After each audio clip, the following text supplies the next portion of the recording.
I'm Sinju Marijan. Today, I'm going to tell you about the condyloid joint movements.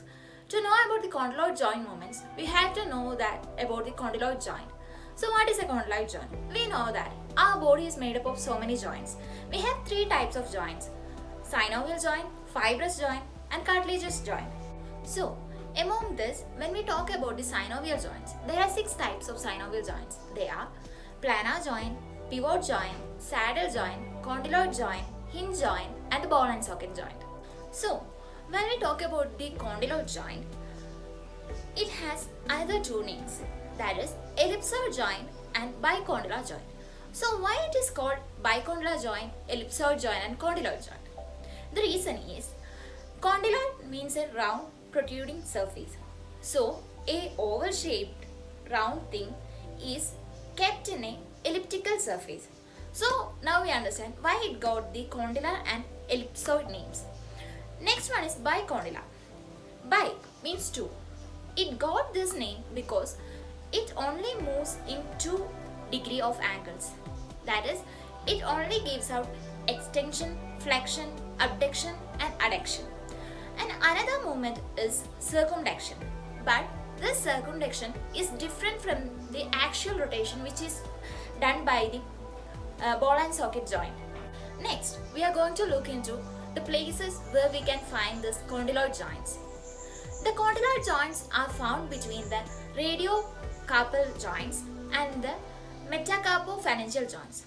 So talking about the radiocarpal joints, it is in the wrist. This is the radiocarpal joints. We know that this is the radius and this is the carpal bones.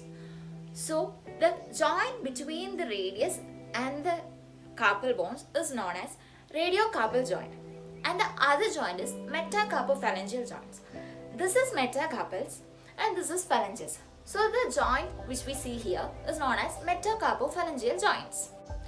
Now we are going to look into the type of movements which we can find in these two joints. Now we are going to talk about the radiocarpal joint, that is the wrist.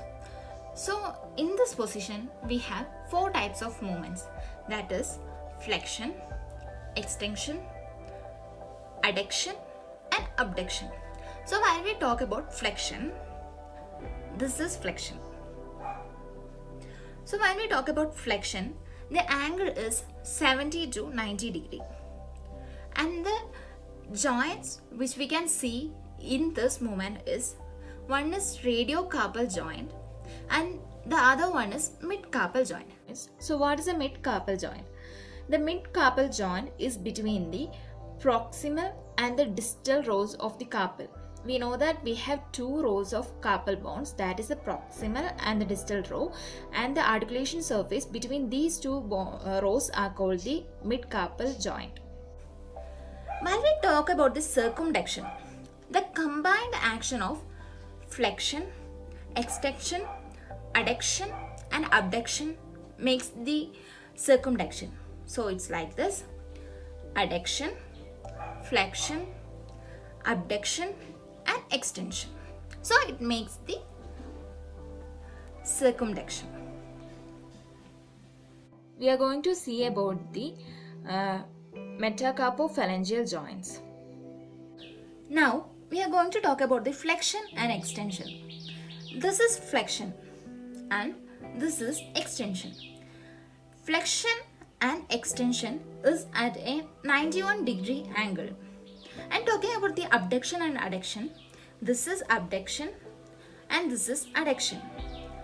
Abduction and adduction are at an angle of 20 degree. Now we are going to see in which planes the metacarpophalangeal joints acts.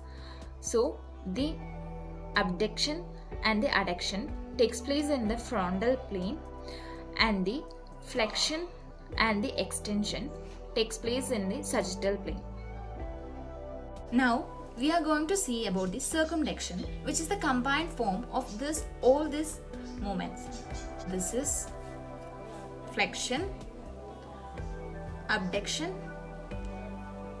extension, adduction. Combinedly, it forms circumduction. So, this is about the condyloid joints. Thank you.